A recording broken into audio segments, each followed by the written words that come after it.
Hi everyone, happy Sunday. Hope everyone is enjoying this beautiful weather. It's finally hot, but not too hot. Hi Tashina. Hi everyone. Welcome. Maybe some of you are watching from outside. If I could record from my porch, I would, but I don't get Wi-Fi well enough, unfortunately. But hopefully you guys could watch it from there. Yeah, I hope everyone's had a good week. We had a great, nice, busy kind of, I guess this was our second week back open at the restaurant with the patio open. And honestly, it was sort of a rude awakening because having 3 weeks in quarantine where I was doing nothing, I forgot how hard working is. Maybe some of you can relate. I know some of you we saw on the patio. Thanks for coming in. Hi, Noma. Welcome. And I saw a lot of you when you were picking up. It was great to see everyone's faces. And if you're looking for some food and feel comfortable sitting outside, we'd love to have you there. Oh, Kyle, today is Slovenia. Kyle came prepared. Kyle's just along for the ride. It's going to be fun. Well, and I guess that's a fair question because you guys pick up 2 weeks at once. So next week we're going to do sherry, which I am really excited about. And I encourage you, if you have maybe felt iffy about sherry in the past, I encourage you to go into next week with an open mind. I just think it's one of the most interesting regions. It's very complex and there's all these crazy things that they do. But I think good examples of sherry are really wonderful.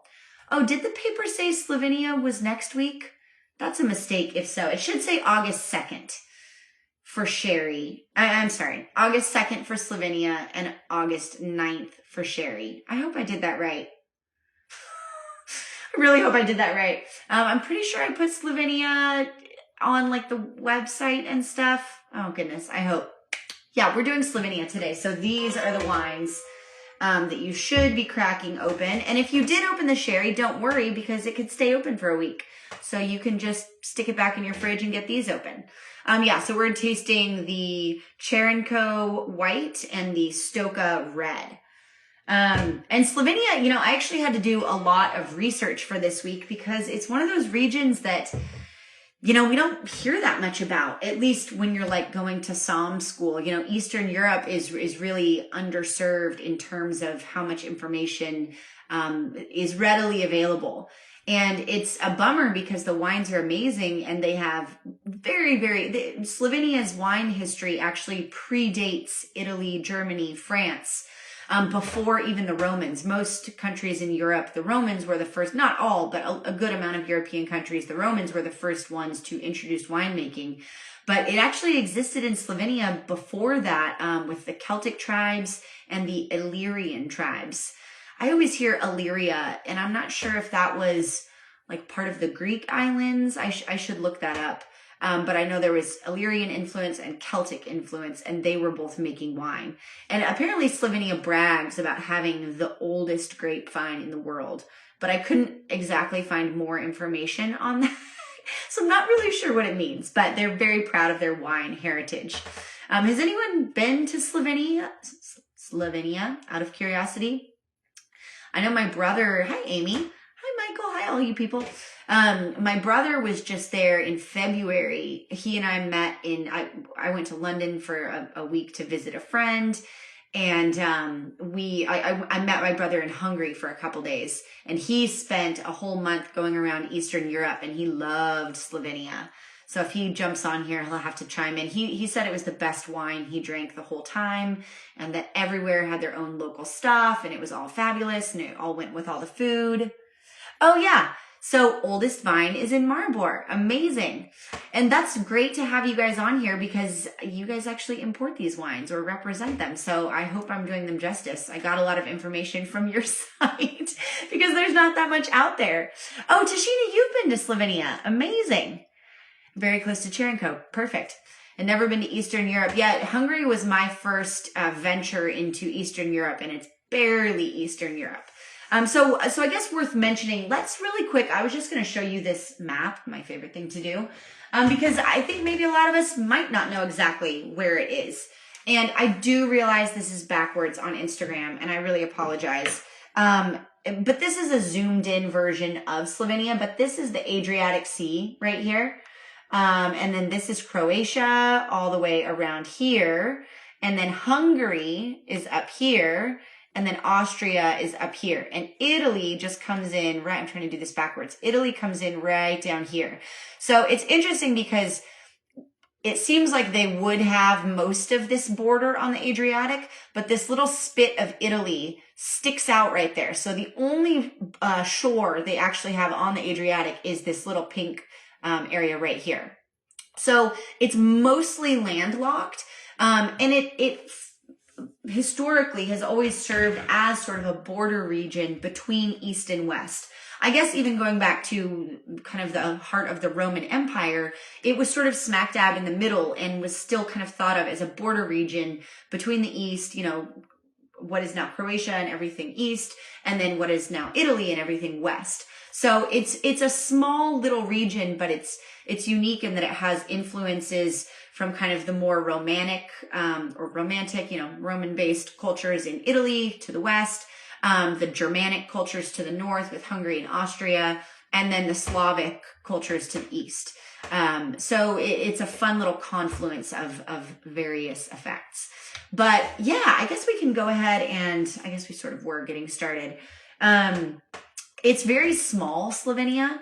So it's only about 8,000 square miles, which is smaller than New Jersey, about the size or smaller than New Jersey. And one fun fact that I read is Ljubljana, I think I'm saying that right, Ljubljana, which is on the coast, I believe. Is it on the coast? Yes, it is. Ljubljana actually isn't even the biggest Slovenian city in the world. The biggest Slovenian city in the world is Cleveland, Ohio, meaning they have the most Slovenian people of any city in the world. And I think that might be the case for, I heard like Armenia or another country. But yeah, I thought that was kind of fun. It's pretty small. There's only, the stat I read was about 2 million people. That could be a little bit outdated. But it's not a massive country. And even though that's the case, there's a lot of microclimates. So apparently there's like nothing in Slovenia that's flat. It's full of hills. There's always hills. And a reason for that is that the Alps are just up north. So if we're looking here, we have the Alps up to the north in Austria. So up here is going to be cold. It's going to be more of a continental and alpine climate. And then obviously we have the Adriatic Sea, if I can look down here, which is going to be warmer, which is, you know, sort of a sub-Mediterranean climate. And even though it only takes about 2 hours to drive from one end of Slovenia to the other, there's about 4 kind of distinct climates ranging from continental, sub-Mediterranean, alpine, kind of more of a maritime. So you get a lot of variation within all of these hills because, of course, whenever there's hills, you know, it kind of helps to trap that weather pattern. Oh, interesting. Some of the older generations had 4 passports but never changed addresses. Yeah, and I'll give you exactly, that's sort of what I wanted to talk about next. It's just a brief historical rundown of kind of who's been in charge in Slovenia. But that's crazy that 4 people have run it even in one person's lifetime that recently. Austro-Hungarian, Italian, Yugoslavian, and Slovenian. Yeah, so the very, very brief rundown of kind of their history is that it was the Celtic tribes and Illyrian tribes, and then the Romans came. The Romans were there for a very long time, and then it passed over to the Holy Roman Emperor or Empire, you know, which had Austria and Hungary, and had a more Germanic influence. And during the Holy Roman Empire, the Catholic Church was kind of in charge of a lot of the winemaking. So obviously, we know that that's a common trend that when the church gets involved, there's often more regulation of vineyards and kind of attention to structure and, like, you know, doing things the same around the country. So after the Holy Roman Empire, then the Habsburgs were in power from about the 14th century all the way up to 1918 with the start of World War I.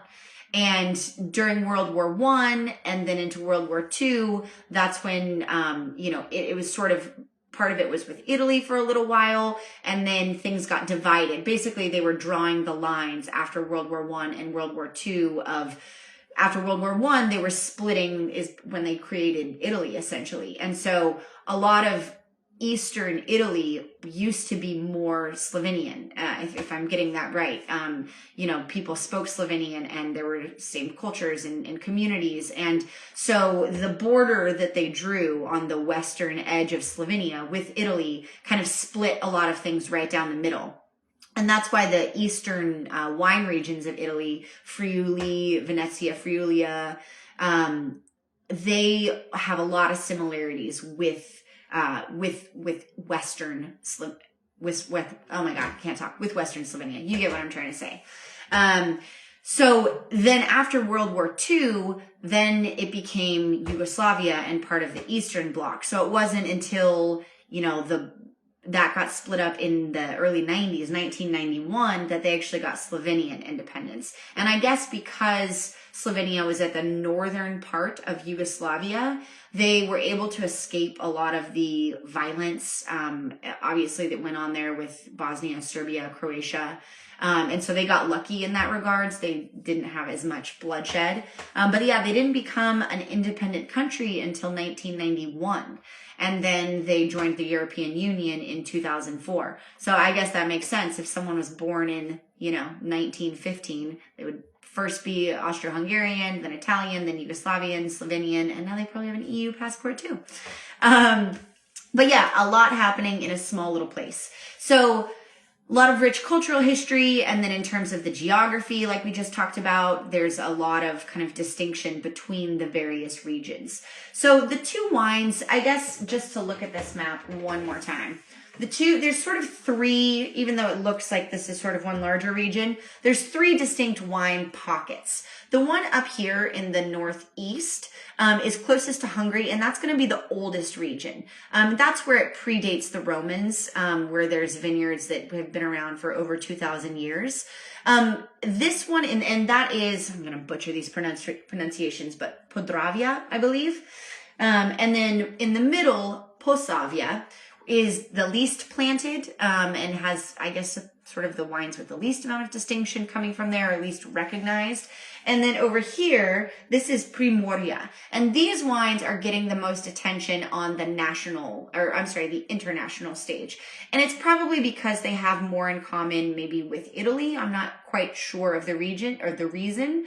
And so the two wines that we're going to taste, the white is going to be from up here, and the red is going to be from down here. And I'll tell you more about the names. Moriba, which is what you guys were referencing, that has the oldest grapevines in the world, is what we're going to talk about first. And so Moriba is right here. So very close to Austria and Hungary, and has a much more, as you can imagine, alpine, colder climate. And so up in that region is more at least what I picture when I was thinking Slovenia, was like these rolling green hills, very fertile, very lush. If anyone remembers that Rosie's coming to say hello.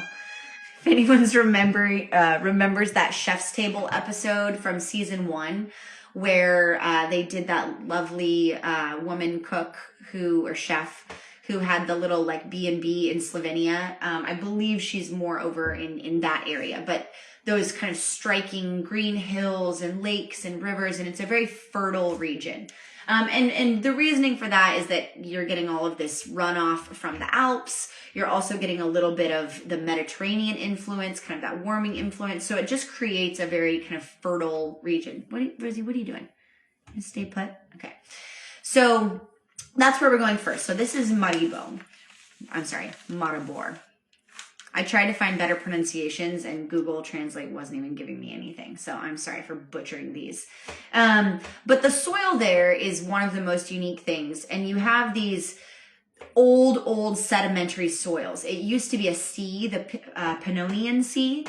And so you have like 2.5 miles thick of these very like brittle, sort of dry, sedimentary soils with a lot of old, fossilized seashells and old sea remnants. So as you can imagine, that's going to give the wines that come from there a lot of minerality.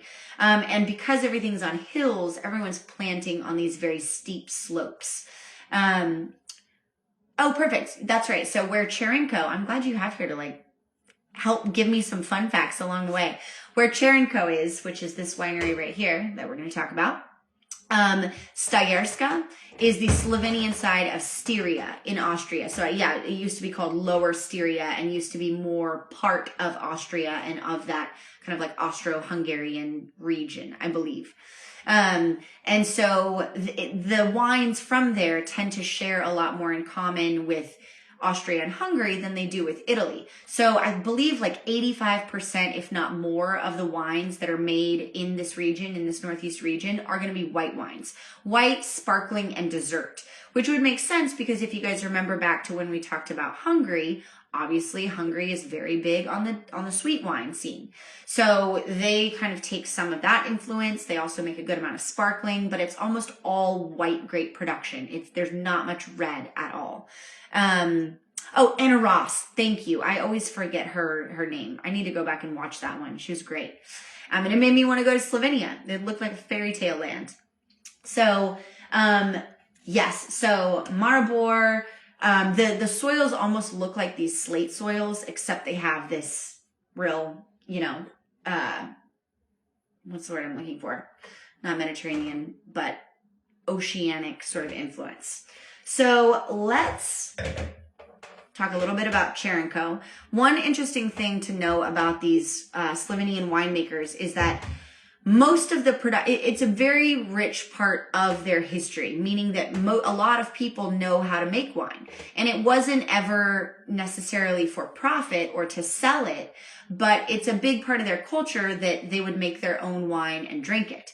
So people have a lot of pride in the fact that they make their own wine and they're not bottling it and selling it, and it's not getting exported to the rest of the world. And I think that's part of the reason that we're not seeing that much in the US. I mean, I think we're seeing a little bit more of Eastern European wines in general. But about 75, is that the stat I read? About 75, if not more, % of the wine that's made in Slovenia stays in Slovenia for consumption there. I think it was even a higher percentage than that. Whereas, if you think about, I don't have the converse stat, but, if you think about Italy or France, a lot of it is getting exported, probably France especially, to the world stage. So a lot of these wineries are also working farms because their production isn't super high. So Teran, correct me if I'm wrong, is a working dairy and meat farm, and they are making eggs and cheese and cuts of meat and cured meat, which is a big thing in Slovenia. They have something called prosciutto, which is basically their version of prosciutto. It's cured pork legs.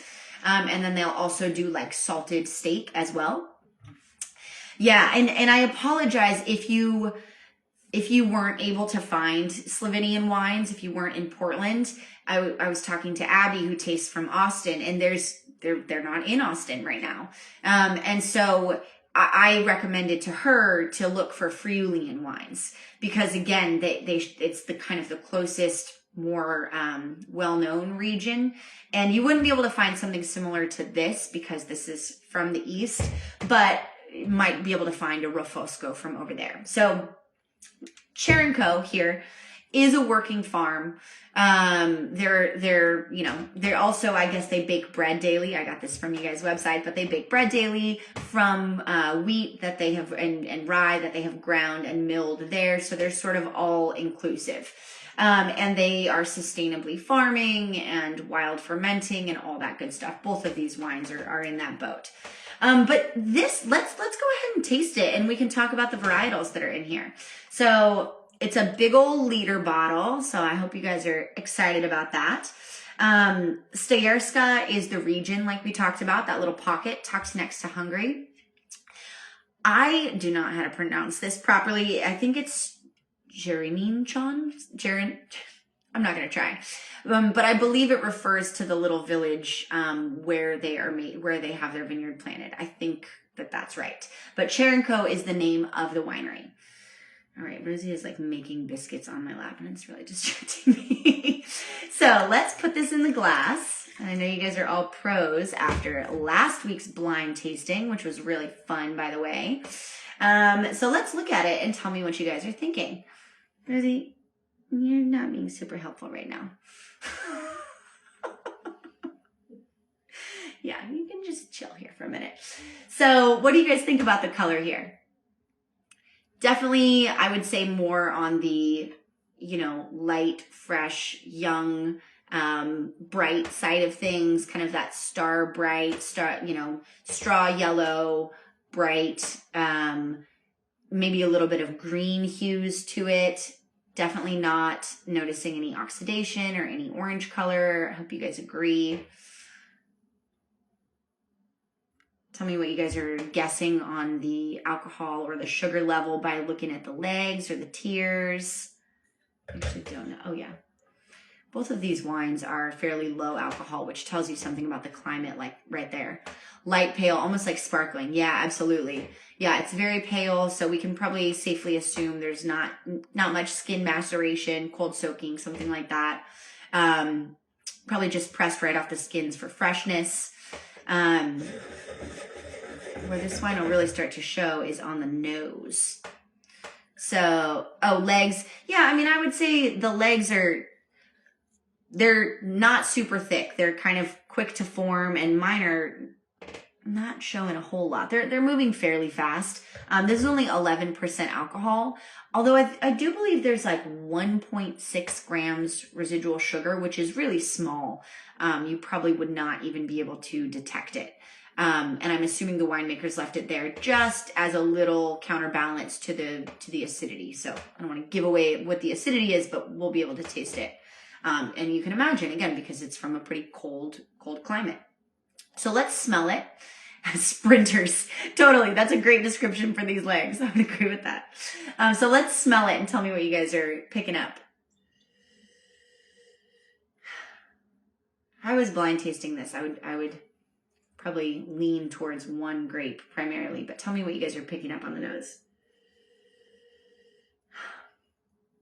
It smells like apples, like Granny Smith. Yeah, there's a lot of green apple, like stone fruit in general. I don't know if you guys are getting like peach, nectarine, maybe pear, but definitely green apples for sure. That's a great descriptor.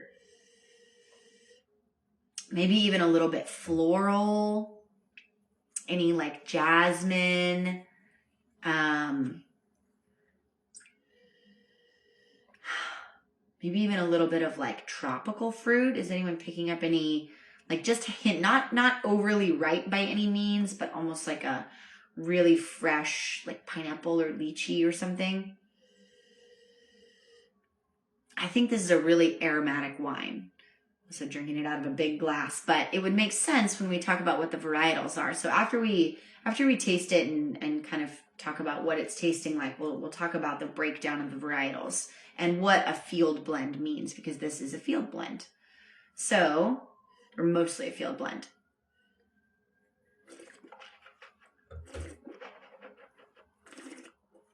You guys all using your fancy tasting technique that you learned last week? So what are you guys picking up in terms of tasting notes on the palate, how high the acidity is? I get like a really refreshing amount of acidity. Like it's not like an immediate pucker in my mouth. It's not like it's too tart or sour by any means, but my mouth is still salivating, after the fact.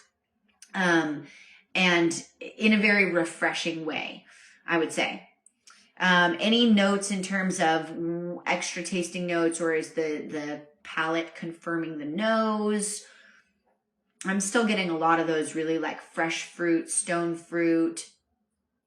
I think this is such a pretty wine. Like it's aromatic and floral without being too like flower gardeny in my opinion. Yeah, so Kyle, that's an interesting point. By the smell, he expected it to be a little more syrupy sweet than it is.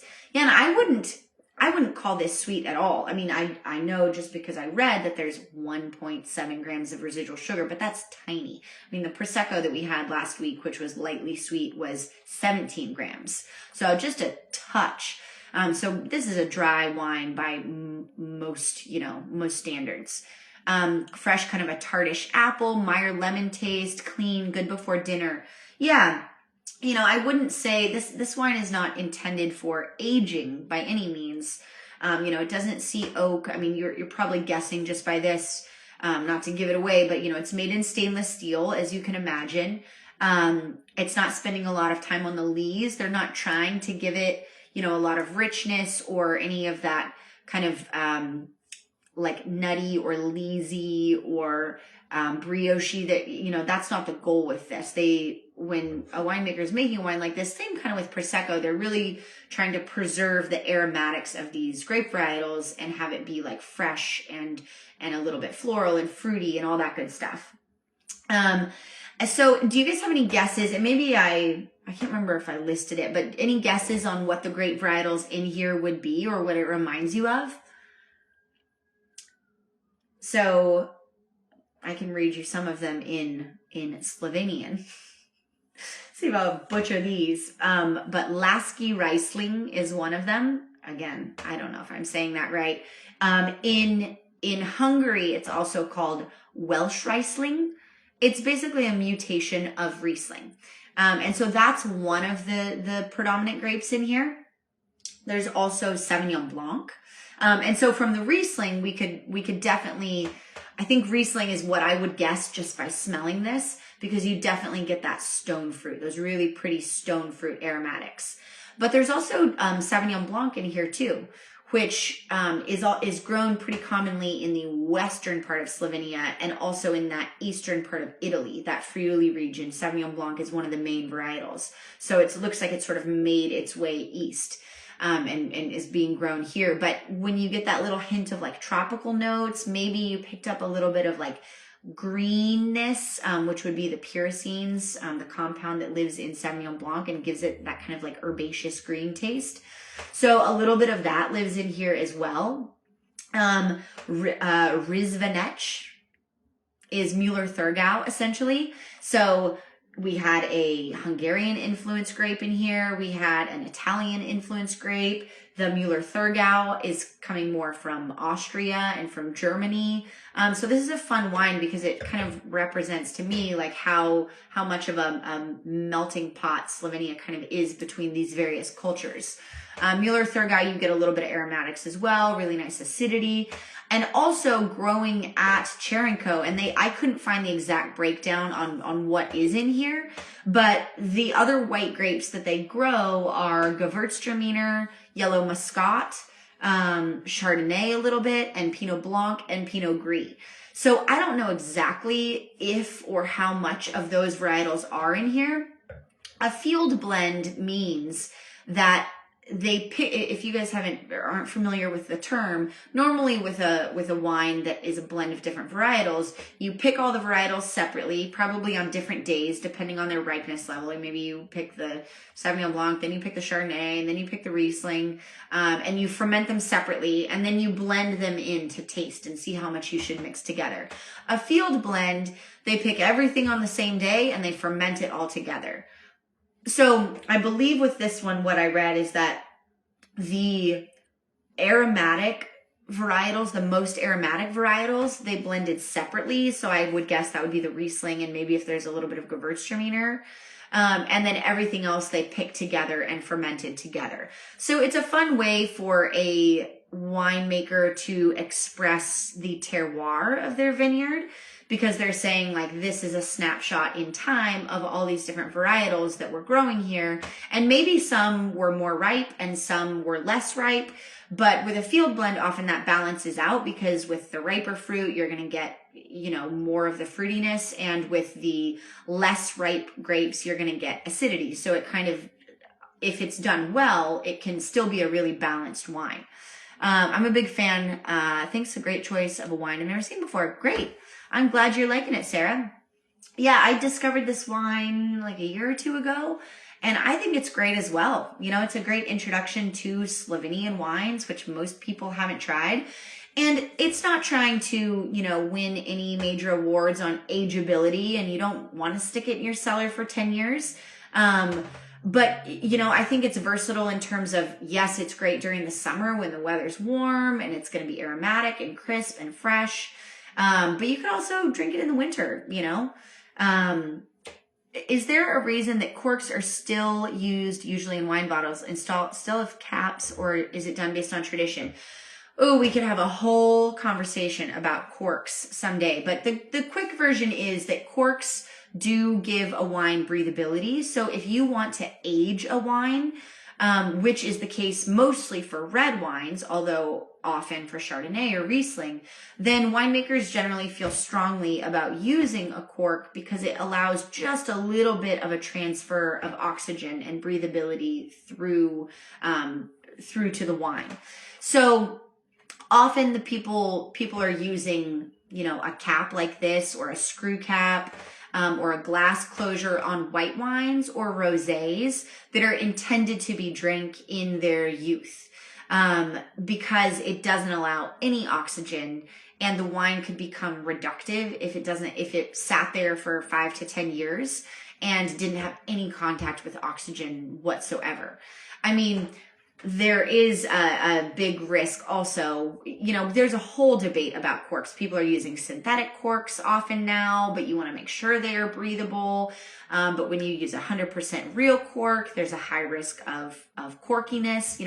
Having a wine literally be corked by a flaw of the bark in the cork tree itself.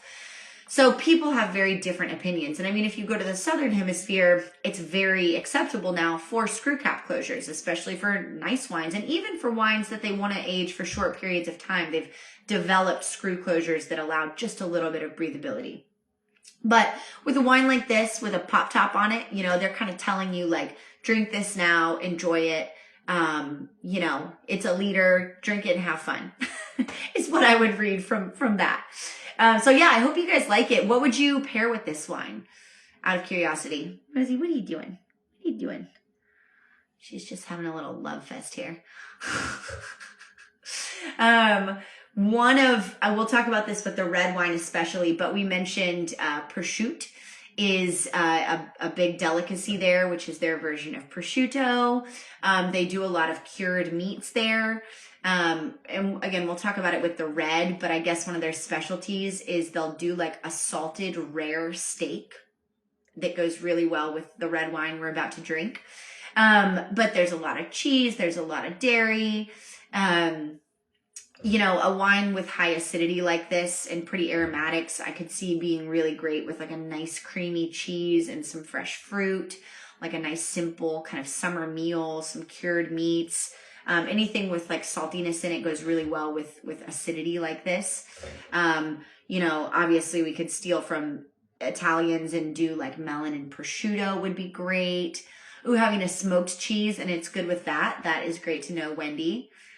Yeah, I just went to the farmer's market and got some peaches and some berries, and I feel like this is going to go really well with that. Goat's cheese, Irish cheddar. Yeah, I mean, cheese makes sense coming from this region. So this is definitely a great cheese wine. The next wine might be a little trickier with cheese. I feel like it would take a specific cheese, but I bet this is nice with a lot of different styles of cheese. We have cured meat, but raspberries that are just picked actually taste fresh. Oh, nice. That sounds awesome. Yeah, you are in the right wheelhouse for today.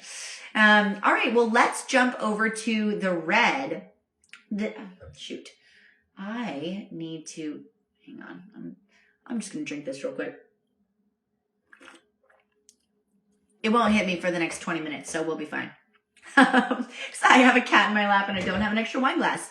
So let's jump over and talk about Stoka. So Stoka is in this region called Kras. And Kras is, I'm going to pull up the map one more time, over at the opposite end of the country, basically running parallel to the little border with the Adriatic. So Kras is this pink region right here. This is the Adriatic Sea. But as you can see, it's not actually touching the Adriatic because there's this little spit of land from Italy. And in Italy, this region is called Carso, which is C-A-R-S-O, whereas this is K-R-A-S. But it's basically one region that, again, was split at some point when they drew these boundaries, either in, after World War I or after World War II, probably after World War I. They split Italy from the Eastern Bloc. So it's actually the first borderless, how did they describe it? The first cross-border wine region in the European Union, which is really awesome. So the EU looks at it as one wine region split between two countries. So actually, we have a good example of this in Oregon. The Columbia Gorge and the Columbia Valley both straddle the Oregon-Washington line. And that sometimes is confusing for people. But it's one wine region that has one set of rules that both states, or in this case, both countries, adhere to the same production requirements, which is pretty cool. So what makes Cross so unique is its soils and its climate. So it's a very severe, rugged, windy region that has these crazy soils that, if you remember way back to when we tasted Syrah from Australia, we talked about these soils called terra rossa, which literally mean red earth. So it's clay limestone that has very high contents of iron oxide, which, like rust, iron oxide, makes the ground red. And it produces very unique wines when you grow wine in terra rossa. Often gives them a lot of minerality, sometimes almost like a salinity. People would say sanguine if you want to be very fancy, which basically means bloody. And it's that sensation, like if you've ever cut your finger and sucked on it, it tastes like, like a nail, tastes like iron. So often wines that are grown in these soils have this kind of irony flavor to them, which I always think is really unique and really good. So like the eastern part of Slovenia, it's still very hilly, but it's very severe in terms of the climate. So it's very, very windy and rocky. And this is kind of a weird historical event that has shaped it to this day. But when the Italians or the Venetians were building the city of Venice, they completely cleared all of the oak forests from the surrounding hills. So this western part of Slovenia and eastern part of Italy naturally had tons and tons of oak forests. And they basically leveled all of that when they built the city of Venice and all the boats for the port of Venice. And because of that, and because of the strong winds, it blew away almost all of the topsoil in this Cross/Carso region. And so even though the soils are really unique, there's actually not that much land that is able to plant grapes because of this lack of topsoil. And over the last couple hundred years, people who lived there have found ways to get around it. They've basically, they've built little stone walls to kind of keep the winds from eroding anymore. And they've built little man-made lakes to help with irrigation. And a lot of people, once they have the wall there, have actually moved topsoil from one place to another, so it'll be protected. So it's sort of unique in that regard. And the soils are the big thing that people are really looking for wine, but there's just not that much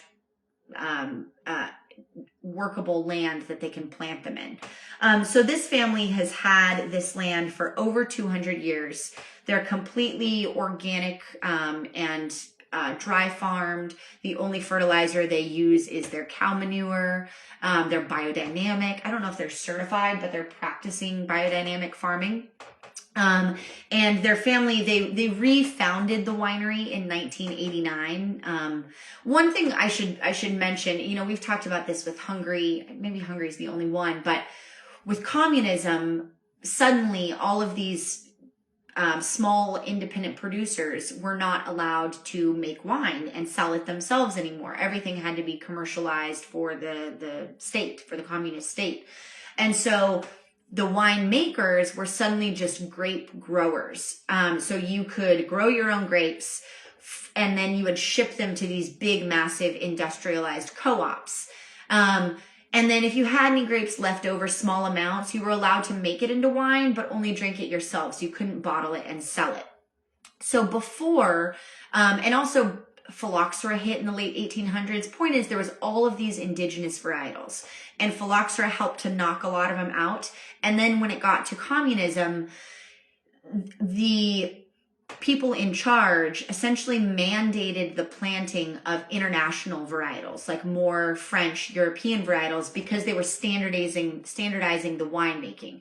So if everyone was sending in grapes that were all these various different indigenous varietals and they couldn't make one cohesive wine, instead they said, everyone plant Cab Franc, everyone plant Merlot, et cetera, so that when they all shipped them in, they could make one large wine.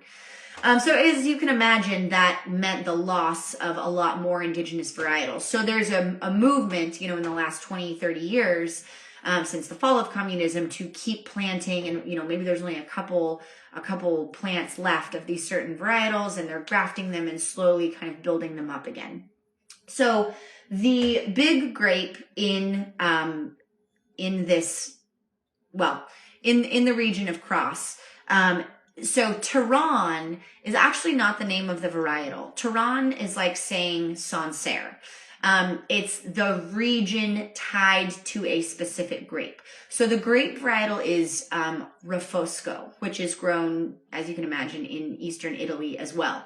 It's a very high acid red grape varietal that's native to the region. And so in order to label as Teran, it has to be Refosco from Cross, grown in these Terra Rossa soils. I believe if it's not grown in Terra Rossa, it can't say Teran. And then Isbrani Teran is almost like saying Chianti Classico instead of Chianti. It's like a fancier modifier to this protected wine region, like the equivalent of the AOC. So Stocca is the producer, Cross is the larger region, Teran is the wine AOC, essentially. And the grape varietal is Refosco. So, and one more interesting thing about Teran is that it's been a protected region. They've been growing it since the Roman times. And Refosco is said to have medicinal properties. It has high natural levels of resveratrol and lactic acid and iron from the soils. Teran specifically. And so even back, some of the Roman emperor, Emperor Augustus, his wife was a big proponent of Teran, and that's all she would drink. And she lived to 82, which at the time was unheard of. So just some fun facts. But let's put it in the glass and taste it because I'm running out of time. Okay. So tell me what it looks like. Color, body, legs, throw it at me. I noticed right away it has a real inky color. I don't know if you guys would agree. Let's see if I can hold it up here. Yeah, it's pretty inky. It's not, maybe I'm not in the light. I would say it doesn't look very heavy, very full bodied. It's like more medium bodied, but it has a nice dark color to it. Maybe like ruby core, hints of purple, something like that. I don't see a lot of brownish orange tawny hues, which might connotate age or oxidation, something like that. What do you guys notice about the rim variation? Anything on that? I don't notice a lot of rim variation, which would tell us that it's probably fairly young. See no legs, but I'm not sure if I'm looking for the right thing. Sometimes the legs just take a minute to form. If you're as soon as you swirl the glass, you kind of just have to wait a minute. I really wish you guys, I could show legs, but they're really hard. Mine were kind of slow to form, but now that they're formed, they're moving pretty fast. I would agree with Inder. Yeah, fast legs. You guys are on top of it, which makes sense because it's only 12% alcohol. Which again, even though it's on the Adriatic and kind of a sub-Mediterranean climate, it's not super, super hot. Nice burgundy color, fast legs, a little bit of rim variation. Yeah, I see just a hint, but not enough separation that I would think that there's age on it, which makes sense because it's 2018. It's quite purpley. Yeah, I agree with that. Let's smell it and see what we're picking up on the nose. It's another pretty aromatic grape, at least I think. Maybe I just finally have my smell back and it's great.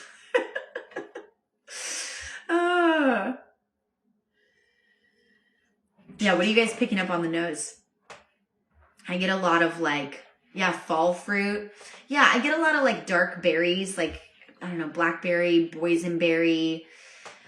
No, I believe low alcohol is typical in this region. I mean, this is the main grape grown in the region. And from what I could find, high acidity and low alcohol is sort of a trademark of this varietal grown in this region.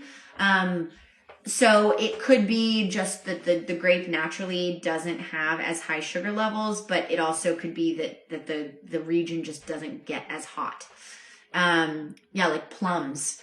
Plums, the best smelling wine I've had. It does have a really pretty nose, doesn't it? I get like some fresh herbs as well. Do you guys get that? Or almost like eucalyptus maybe? Yeah, it almost reminds me of the smell of like Beaujolais, which sometimes I'll get like fresh berries and a little bit of fresh herbs. Like it doesn't smell carbonic, but I do get that kind of like fresh, almost like minty, maybe even a little bit like herbal. Like if you guys have had different Italian Amaros or like Braulio, which has that kind of like Alpine Amaro smell, like pine, a little bit of spearmint. Also like some nice like black cherry in there too. Kind of reminds me of like Cabernet Franc or Gamay. I don't know if you guys would agree. So let's taste it. Tell me what you guys are thinking.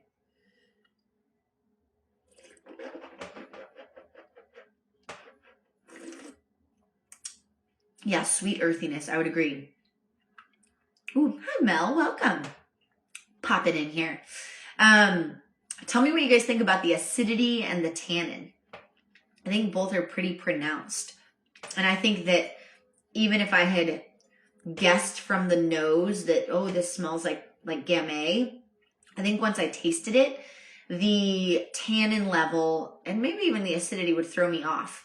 Definitely taste the black cherry. Yeah, there's an unusually high amount of acidity in Refosco, which can be not done well in sometimes. Sometimes, I mean, granted, I have not drank that much Refosco, but apparently one of the dangers of making it is it can be very tart and very acidic and kind of astringent. And one thing I read on you guys' website is that neutral oak, using like old oak, is definitely a way to tame that acidity and that tannin.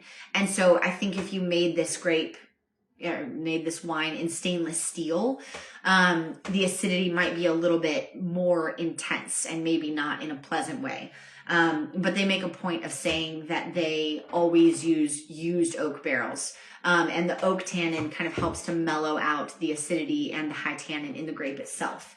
What did they say in here? Yeah, 12 months in used barrel after fermentation. Yeah, what do you guys think? Do you enjoy I think this is a very like quenching red wine. I think this would be great with food, because although it's fairly dry, it does have like all this natural acidity that just kind of cleans it up on its own. Sometimes with really tannic grapes, you feel like you have to eat something with it too. And I feel like with how acidic this is, it just kind of like, it's refreshing. I don't know if you guys would agree.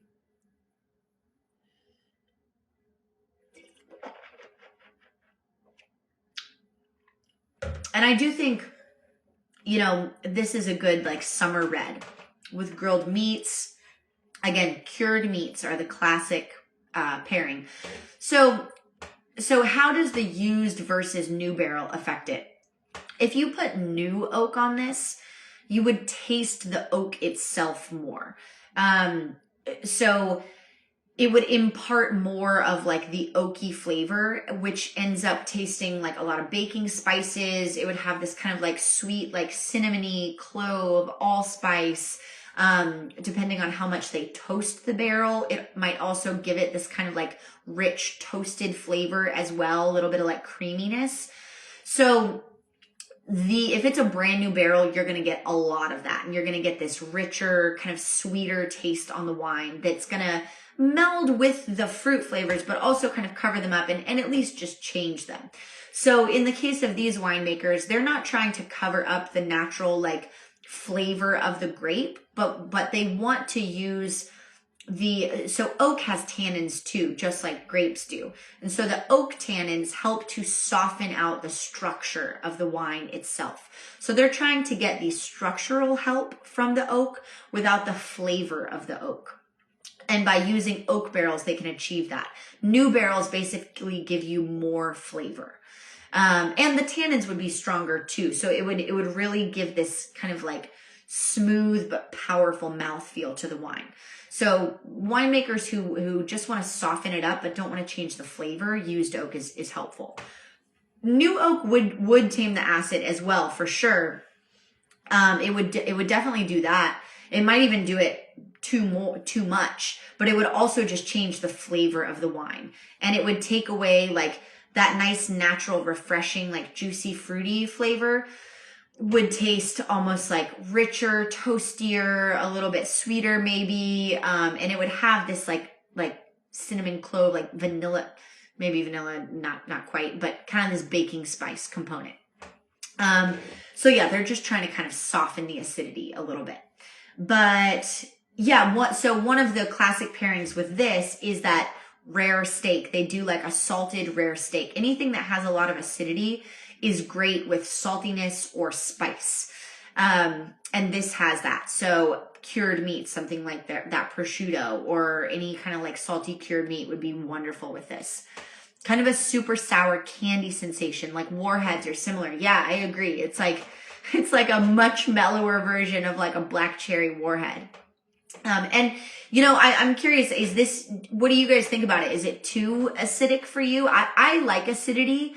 And so I enjoy this a lot, and I think it's like refreshing. But I also know that acidity is not necessarily everyone's boat. So this, you know, and if that's the case, I would suggest that you eat it with food. Maybe don't drink it on its own. Have it with some meat or something that's going to kind of tamper down and balance that acidity. Probably even like aged cheese, some salty cheese, I would expect would be good. Something that has those crystals, you know, like a Parmesan or an aged Gouda or something like that. Michael says he likes it with food. Yeah, absolutely. Like I love acid so much that I could probably have this with, you know, some fruit and I don't know, something light. But I get that it probably needs some heavier meat as well. Good. I'm glad you guys are liking it, Andy and Ender. Prefer acidic over super sweet. I'm in the same boat, but everyone's palate is a little bit different. Food wine, but still a little rough. Yeah, and again, it's personal preference for sure. So at least we got you your Sangiovese last week, Nova. If this isn't your favorite. But yeah, one thing we didn't really talk about, do you guys get a sense of that like minerality in the wine? Like I do think that in the acidity, there is that thing where if anyone's like cut their finger, like you can taste that iron kind of, it's almost happening. Sorry. Said it was like pause due to a poor connection. At least that happened at the end. But yeah, that kind of like irony sensation. Yes, with the pastrami on the Arden menu, this would be a perfect pairing. Absolutely. If you guys haven't tried the pastrami, it's like entree pork pastrami. Eric made this massive piece of pork pastrami and he's like cutting off slabs and it's smoked and brined and it looks like a big pork chop, but it's pastrami and he's serving it with like pickled and charred cabbage and malted mustard and rye. And this would be literally an ideal pairing with that. But yeah, I think the minerality is there. I think you get a little bit of that, like almost like a salty kind of umami thing. So I hope you guys had fun with this. This was fun for me to study up on just because I didn't know that much about Slovenian wines. Nice with a little chill. That's good to know, Wendy. Yeah, I would definitely say this should at least be like cellar temperature. Maybe not ice cold, but just so you can kind of taste that fruit. Like I said, next week is sherry and I am super excited and I hope you guys don't get freaked out. Keep an open mind. I promise you're going to at least appreciate all the intricacies and nuance that go into sherry by the end of the talk. And I would encourage you to maybe get some come into Arden and pick up some smoked olives and Marcona almonds, or just go buy some olives and almonds. But trying sherry with olives, almonds, a little bit of aged cheese, like those great Spanish tapas, maybe get some boquerones, have some of that stuff on hand, because sherry is really amazing with food and with those like tapas, aperitivo hour type stuff. Oh, love you too, Mel and Eric. I hope you are having fun in South Carolina. You know, you can get the wines in South Carolina and taste along. We have people doing it from afar. Yes, so do chill the sherry. Good question, because a lot of people's only experience with sherry is like cooking sherry, where you keep it in the cabinet. Do chill the sherry. They're really different in style, but both of them, we want them to be cold. So chill the sherry, pick up some olives, almonds, some nibbles, and I'm really excited for next week. The following 2 weeks, we have Emilia Romagna, which is a really amazing, like exciting region in Italy. And we're going to taste a sparkling red, and we're going to taste like a white that might have some like orangey notes to it. Not too much though. It's more of a white. But it's a really interesting region. It's one of those ones that you kind of like don't think that much about, and you start to learn about it, and there's just a lot to know. And then the last week of the month, what is the last week? Emilia Romagna, sherry, Slovenia, and Alsace. Alsace is the last week, and we're going to taste a bone dry Gewürztraminer and an Edelzwicker, which is a special thing that they do there.